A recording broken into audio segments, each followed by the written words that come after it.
দেবী কালীর এক অন্যতম ও ভয়ঙ্করী রূপ হল গুহাকালী, যাকে অকালী কালীও বলা হয়ে থাকে। তিনি একজন হিন্দু দেবী কালীর এক বিশেষ রূপ। ভাগবত পুরাণের মতে তিনি দেবী শতাক্ষীর শরীর থেকে উৎপন্ন এক অন্যতম মহাশক্তি। কোনো কোনো সাধক এই রূপের কালীর আরাধনা করে থাকেন, তবে গৃহস্থের নিকট এই রূপের আরাধনা প্রায় দেখাই যায় না। গুহাকালী কালীর এক অতি ভয়ঙ্করী রূপ। এই রূপ কালীর প্রচলিত রূপের চেয়ে অনেকটাই পৃথক। গুহাকালী দ্বিভুজা, সর্পভূষিতা এবং খড়গহস্তা। তাকে সূর্যকালী বা অকালী কালী নামেও অনেকে চিনে থাকেন। পশ্চিমবঙ্গের বীরভূম জেলায় রামপুরহাট অতপাতি অকালপুরী গ্রামে দেবী অকালীর একটি বিখ্যাত মন্দির আছে। এই মন্দির নির্মাণ করেছিলেন মহারাজা নন্দকুমার। দেবী এই গুহাকালীর ধ্যানমন্ত্রে দেবীর বিশেষ রূপের বর্ণনা পাওয়া যায় এবং সেখানে বলা হয়েছে, দেবী গুহাকালীর গাত্রবর্ণ গাঢ় মেঘের ন্যায়, অর্থাৎ গায়ের রং পুরো ঘন কালো মেঘের মতো। তিনি লোল জিহ্বা এবং দ্বিভুজা। গলায় থাকেন 50টি নরমুণ্ডের মালা।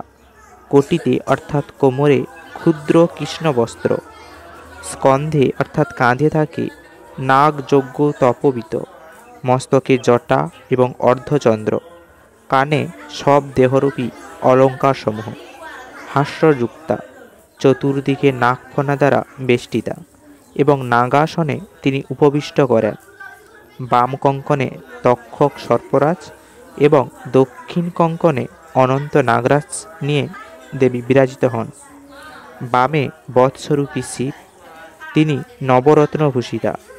নারদ ঋষিগণ নিয়ে শিব মোহিনী গুজ্জকালীর সেবা করে থাকেন। তিনি অট্টহাস্যকারিণী, মহাভীমা ও সাধকের অভীষ্ট ফলপ্রদায়িনী। গুহকালীর নিয়মিত সব মাংস ভক্ষণ করতে অভ্যস্তা, অর্থাৎ দেবী কালীর ভয়ঙ্করী রূপের তিনি হলেন যেন সর্বশ্রেষ্ঠ। এবং তার অপর এক কাহিনী অনুযায়ী মার্কণ্ডেয় পুরাণ এবং শিব পুরাণ অনুসারে ত্রেতা যুগের প্রারম্ভে বিষ্ণুর 10 অবতারের মধ্যে চতুর্থ অবতার নৃসিংহের আবির্ভাব ঘটে এবং নৃসিংহ যখন অসুররাজ হিরণ্যকশিপুকে তার দেহ ছিন্ন ভিন্ন করে হত্যা করেছিল, তারপরে হিরণ্যকশিপুর শরীরে থাকা অনিষ্টের কারণে এবং অশুভ শক্তি হওয়ার কারণে নৃসিংহের ক্রুদ্ধ এবং অপ্রতিরোধ্য হয়ে ওঠে এবং তার সেই ভয়ঙ্কর শক্তিতে তিনি সব কিছু ছিন্ন ভিন্ন এবং ধ্বংস করে দিচ্ছিলেন। যদিও মূল কাহিনীতে শেষে জানা যায় যে প্রহ্লাদ তাকে শান্ত করে এবং বৈকুণ্ঠে ফিরে যেতে রাজি করায়, কিন্তু শিব ঐতিহ্য অনুসারে ওই সময় শিব সরোবরের রূপ ধারণ করেছিল। আসলে সরোবর ছিল একটি পাখি ও মানুষের সংকর রূপ। সরব নৃসিংহকে তার তালুতে বহন করার চেষ্টা করে, কিন্তু নৃসিংহ পালাক্রমে গণ্ডভেরুকের রূপ ধারণ করে এবং সরেবকে জড়িয়ে ফেলে। শিবের প্রার্থনার পর তখন মহাদেবী পতঙ্গিরা রূপ ধারণ করেন এবং সরবের মস্তক থেকে তিনি আবির্ভূত হন এবং নৃসিংহকে শান্ত করেন। তখন দেবীর এক নতুন নাম হয় এবং তিনি নৃসিংহের পত্নী হিসেবে স্থান গ্রহণ করেন, নৃসিংহী রূপে বিরাজিত হন।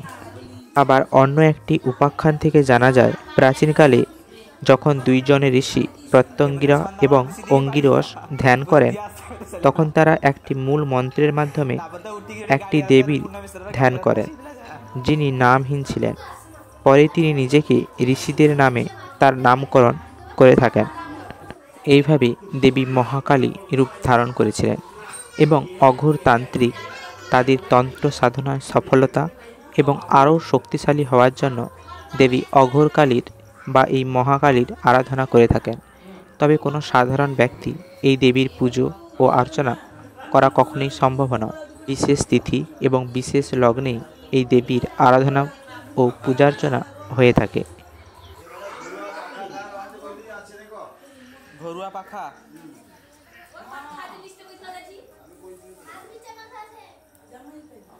ও মা, আরে ওই লক্ষণ দাদুকে যাও, দেখো আরে কাকি ডাকছে।